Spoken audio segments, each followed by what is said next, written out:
तो नमस्कार बच्चों, बीपीएससी साइंस क्लासेज में आपका स्वागत है। आज हम लोग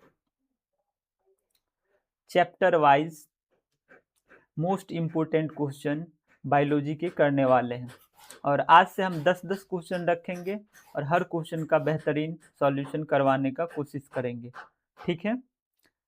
जिसमें से पहला क्वेश्चन है, बोला गया है वह प्रक्रिया जिसके द्वारा आहार नाल में भोजन जाता है। मतलब देखिए, हम लोग जो भोजन लेते हैं तो सबसे पहले अपने मुंह के अंदर भोजन लेते हैं और पाचन की शुरुआत मुख से ही होती है और आहार नाल का भी पहला स्टेप बोले तो मुंह ही है। तो मुख के अंदर जो है भोजन जो हम रखते हैं उसको टेक्निकली क्या बोलते हैं? इंजेशन बोलते हैं। क्या बोलते हैं? इंजेशन। तो मुख के अंदर भोजन रखने को क्या बोलते हैं? इंजेशन। चलिए चलते हैं नेक्स्ट क्वेश्चन पे। इस क्वेश्चन में बोला गया पाचन में मदद करने के लिए शरीर में कौन सा एसिड प्रयोग होता है। तो हम लोग जो खाना खाते हैं वो जब स्टमक के अंदर होता है तो स्टमक में जो पाचन होता है तो भोजन को ना तोड़ने के लिए उसमें कौन सा एसिड? हाइड्रोक्लोरिक एसिड मिक्स हो जाता है। हाइड्रोक्लोरिक एसिड मिक्स हो जाता है। कौन सा एसिड? Hydrochloric acid. ठीक है। आप पूछेंगे ये हाइड्रोक्लोरिक एसिड आया कहाँ से? तो स्टमक के अंदर, आमाशय के अंदर, यहाँ लिख देता हूं, आमाशय में गैस्ट्रिक ग्लैंड पाए जाते हैं। Gastric gland, GA, gastric gland. Gland मतलब होता है ग्रंथि।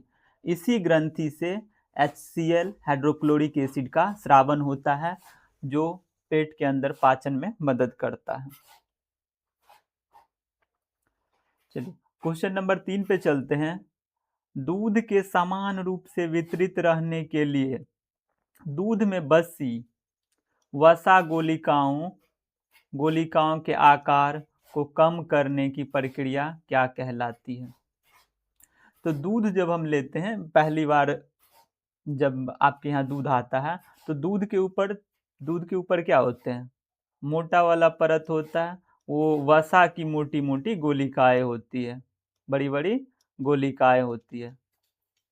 तो इसको जो पतला करना होता है, हम लोग तो ऐसे बस रब कर देते हैं, घोल देते हैं तो आपको लगता है पतला हो गया। लेकिन बड़े बड़े मशीनरीज में जब इसको पतला करना होता है तो क्या किया जाता है? इसको होमोजेनाइजेशन मेथड से इसको पतला किया जाता है।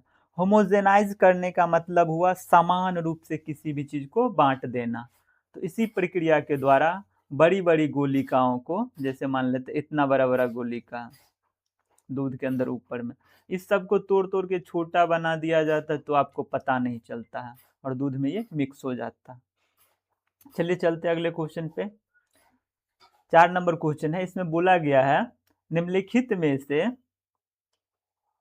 कौन सा एक परजीवी के रूप में पौधे से पोषण प्राप्त करता है? तो देखिए, मलेरिया परजीवी तो है लेकिन ये हम लोगों के शरीर में आकर के अपना पोषण प्राप्त करता है। उस परजीवी का नाम बताना है जो पौधों से अपना पोषण प्राप्त करे। किससे? पौधों से। जू हमारे शरीर से ही अपना भोजन लेता है, मानव शरीर से, गाय भैंस के शरीर से। ब्रायोफाइलम एक प्लांट है। क्या है ये? प्लांट है। ठीक है, तो ये हमारा आंसर तो होगा ही नहीं क्योंकि परजीवी पूछा गया जो पौधों से पोषण लेता है। ब्रायोफाइलम के बारे में आपको एक बात याद रखना है, इसमें जो प्रजनन होता है, जनन जो होता है पत्ती से होता है। किससे होता है? पत्ती से होता है। ठीक है, ब्रायोफाइलम में पत्ती से प्रजनन होता है जिसे वेजिटेटिव प्रोपगेशन कहते हैं। हमारे इस क्वेश्चन का सही आंसर होगा कस्कूटा। कस्कूटा आप लोग को नहीं समझ में आया? कस्कूटा को ही अमरबेल बोलते हैं। क्या बोलते हैं? अमरबेल। तो अमरवेल किसी दूसरे प्लांट के ऊपर फैले होते हैं लता की तरह, लत्ती की तरह, और उस पौधे से अपना वो भोजन लेते हैं। चलिए चलते हैं नेक्स्ट क्वेश्चन पे। क्वेश्चन नंबर 5, ऊर्जा उत्पादन के दौरान ग्लूकोज का पाइरूवेट में विखंडन कहाँ होता है?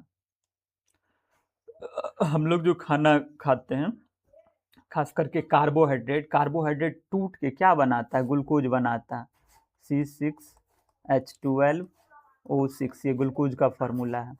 तो ग्लूकोज ब्लड में जाता है, और ब्लड ना इस ग्लूकोज को हमारे शरीर के हर सेल में पहुंचाता है, हर सेल में, हर कोशिका में पहुंचाता है। कहाँ पहुंचाता है? कोशिका में पहुंचाता है।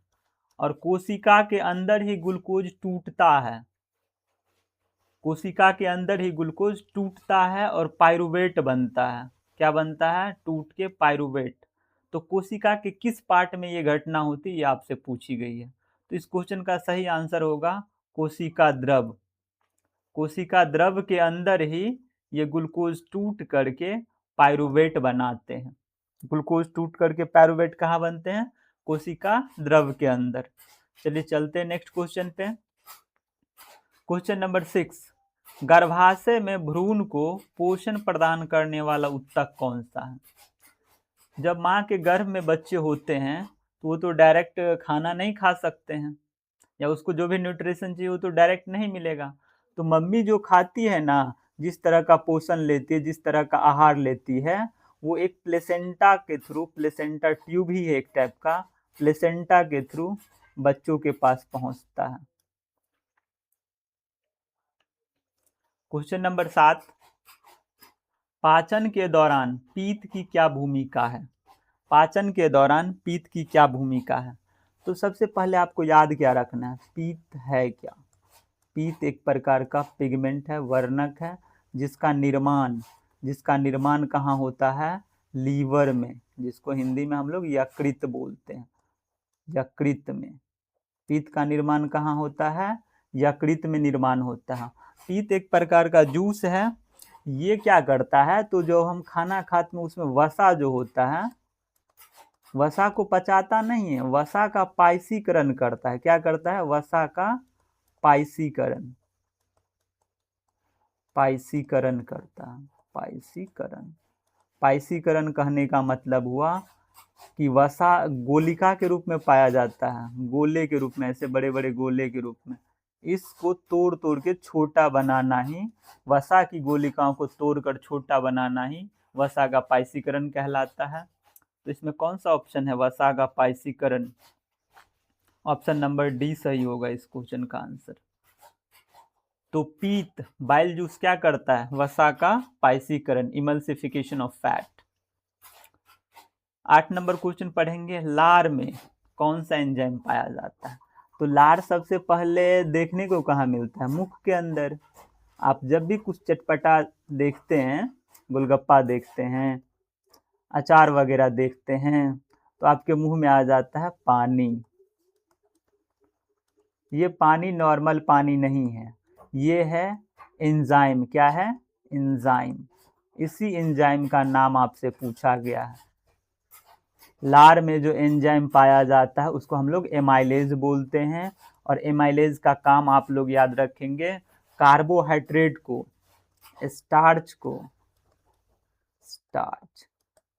स्टार्च जटिल शर्करा है, इसको सरल शर्करा में बदल देता है। शर्करा